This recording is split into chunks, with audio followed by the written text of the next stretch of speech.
Thank you so much for coming back. Today I want to root some collard greens. So I have two bunches of collard greens that are uncooked. So I have this one and this one. So I'll root one in, I'll use a rooting hormone for one, and the other one I'll just put it in plain water because I just want to see how fast they will root, or if there's a difference when you put rooting hormone and when you don't. So the first thing I do is take the collard greens and cut.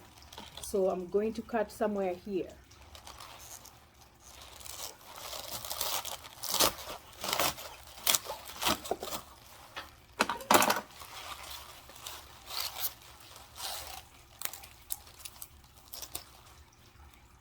And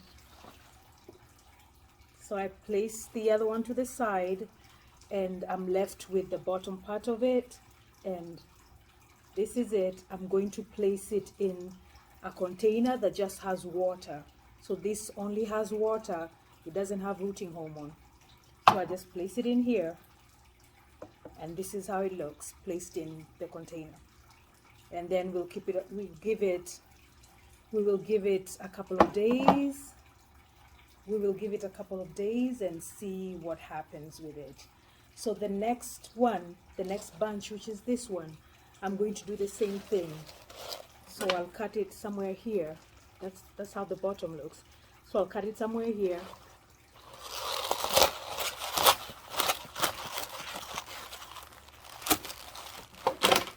So I'll place this to the side because I'm going to cook it.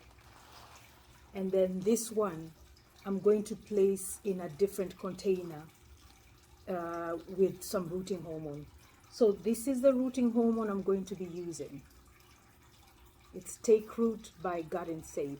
I use it for all my rooting purposes, and so I'm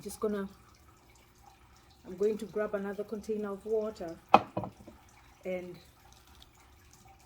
here's a rooting hormone. I open it.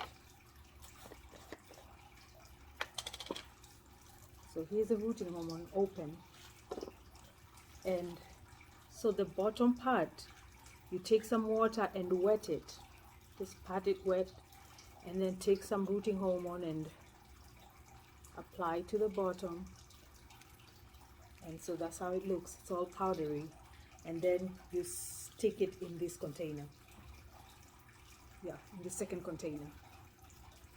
So that's it. So we have two containers that have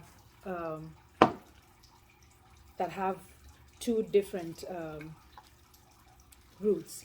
So we'll give both of them about 6 to 7 days, and I'll come back with an update on whether they rooted the same, or one rooted better than the other, or they might not even root. Who knows with this? I mean, that's just gardening, who knows? So I'll come back and give you an update later. So thank you for coming back, and I hope to see you again.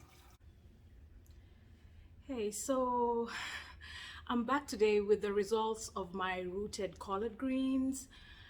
It's been maybe like 3.5 weeks since I rooted the collard greens. And remember, I rooted some in, I used rooting hormone for one, and I did not use rooting hormone for the other one. So I'm going to start with the one that I used rooting hormone. I just want you to see how the root system is, how it formed, and how good it looks. So here it is.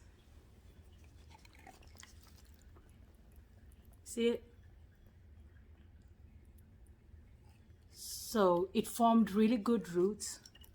As you can see, they look healthy, they look strong, and they look like they're ready to go on the ground.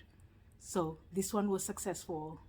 Let me show you the one that was rooted without the hormone.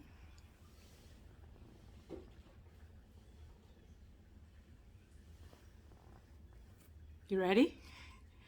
Here it is. Do you see it? Just a few roots. Yeah, very few roots.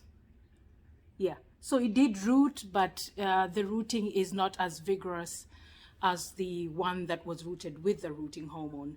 And you can also see the leaves are not as green, they don't look as healthy or as flourished as the other one.